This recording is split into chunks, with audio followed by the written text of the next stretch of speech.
មានពងទាប្រៃនេះនៅផ្ទះចង់ឆាពងទាប្រៃស្មើណាក៏បានដែរឡើងពិបាកទៀតហើយថ្ងៃនេះគឺខ្ញុំមកធ្វើទឹកសុសឆាពងទាប្រៃហើយខ្ញុំយកពងទាប្រៃហ្នឹងគឺចំនួន100គ្រាប់គឺគោះវាយកតែពងក្រហមទេយកមកដាក់ចំហុយនៅលើឆ្នាំងណាបងប្អូនចំហុយគឺប្រហែលជា10ទៅ15នាទីទេគឺពងក្រហមនេះគឺឆ្អិនហើយនៅពេលដែលពងក្រហមពងទាប្រៃនេះឆ្អិនគឺខ្ញុំនឹងយកវាទៅក្លុកនៅក្នុងម៉ាស៊ីនទឹកក្លុកហើយគ្រឿងផ្សំដែលយើងធ្វើទឹកសុសឆាពងទាប្រៃហ្នឹងគឺមានទឹកដោះគោស្រស់ទឹកដោះគោខាប់ស្ករអំបិលប៊ីចេងម្សៅស៊ុបហេងខ្យងជាមួយនឹងប៊ឺពងទាប្រៃ100គ្រាប់នេះគឺខ្ញុំចែកក្លុកជា3ដងណាក្នុងម្ដងគឺខ្ញុំដាក់ពងក្រហមនេះគឺចំនួន33គ្រាប់ម្សៅស៊ុប1ស្លាបព្រាប៊ីចេងកន្លះស្លាបព្រាអំបិលកន្លះស្លាបព្រាស្ករស2ស្លាបព្រាជាមួយម្សៅស៊ុប1ស្លាបព្រាហើយនឹងទឹកដោះគោខាប់5ស្លាបព្រានិងទឹកដោះគោស្រស់ចំនួន2ចានចង្កឹះអញ្ចឹងពេលខ្ញុំដាក់គ្រឿងចូលសព្វល្អហើយគឺខ្ញុំដាក់លើម៉ាស៊ីនដើម្បីក្លុកពងទាប្រៃនេះឲ្យវាម៉ត់ល្អណាបងប្អូនហើយមើលម៉ាស៊ីនរបស់ខ្ញុំនេះបងប្អូនឃើញពណ៌លឿងៗនេះគឺដោយសារម៉ាស៊ីននេះខ្ញុំយកមកក្លុកជាមួយនឹងគ្រឿងបុកគ្រឿងគល់សក្រីទៅវាជាប់ហើយម៉ាស៊ីននេះឃើញ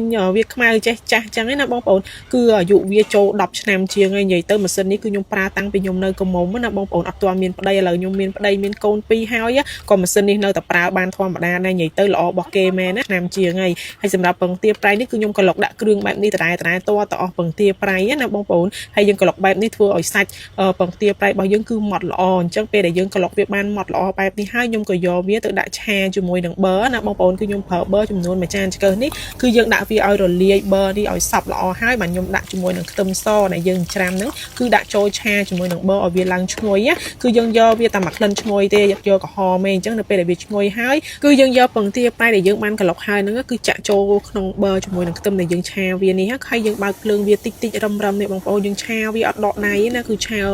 វារហូតប្រហែលជា10ទៅ15នាទីអីគឺពងទាប្រៃរបស់យើងគឺវាឡើងខាស់ហើយវាឡើងពុះតិចតិចអញ្ចឹងគឺយើងឆាវារហូតណាបងប្អូនកុំទុកវាចោលតែទុកវាចោលគឺខ្លោចបាតហើយតែប៉ុណ្្នឹងគឺហើយជាការស្រេចហើយទឹកសុសឆាពងទាប្រៃដែលយើងបានធ្វើហើយនេះគឺដាក់ក្នុងទូទឹកកកទុកគឺងាយស្រួលមែនទែនពេលណាដែលយើងចង់ឆាគឺយើងគ្រាន់តែដួសវាមកឆាគឺជាការស្រេចហើយថ្ងៃនេះខ្ញុំចង់ឆាជាមួយនឹងក្តាមសេះហ្នឹងខ្ញុំគ្រាន់តែយកក្តាមសេះយកមកដាក់ចៀនជាមួយនឹងខ្លាញ់ឲ្យវាឡើងឈ្ងុយឲ្យបាត់ឆ្អាបណាបងប្អូននៅពេលដែលយើងចៀនវាលីងវាឲ្យវាបានក្រហមឈ្ងុយហើយគឺខ្ញុំស្រង់វាឡើងខ្ញុំយកប៊ឺម្ដុំមកឆានៅក្នុងខ្ទះដែលយើងចៀនមិញហ្នឹងដាក់បន្ថែមជាមួយនឹងខ្ទឹមបំពងបន្តិចឆាវាឲ្យឈ្ងុយហើយខ្លាញ់ក្តាមដែលខ្ញុំបានបេះចេញពីក្តាមហ្នឹងគឺខ្ញុំយកវាមកឆាជាមួយនឹងប៊ឺខ្ទឹមនេះឲ្យវាកាន់តែឈ្ងុយឡើងពណ៌ស្អាតហើយបាទខ្ញុំយកសាច់ក្តាមដែលយើងបានដាក់ស្រង់ឡើងមិញហ្នឹងគឺដាក់វាចូលទៅក្នុងខ្ទះម្ដងទៀតហើយខ្ញុំដួសសុសពងទាប្រៃដែលខ្ញុំបានឆាហើយនេះចំនួន2វែកដាក់ចូលតែប៉ុណ្្នឹងគឺហើយជាការស្រេចហើយយើងគ្រាន់តែឆាត្រឡប់ក្តាមរបស់យើងហ្នឹងឲ្យសព្វសាច់បានល្អរងាស់វាបន្តិចឲ្យវាចូលជាតិហ្នឹងគឺបានទេអត់ចាំបាច់ថែមគ្រឿងអីទេហើយសុសឆាពងទាប្រៃនេះ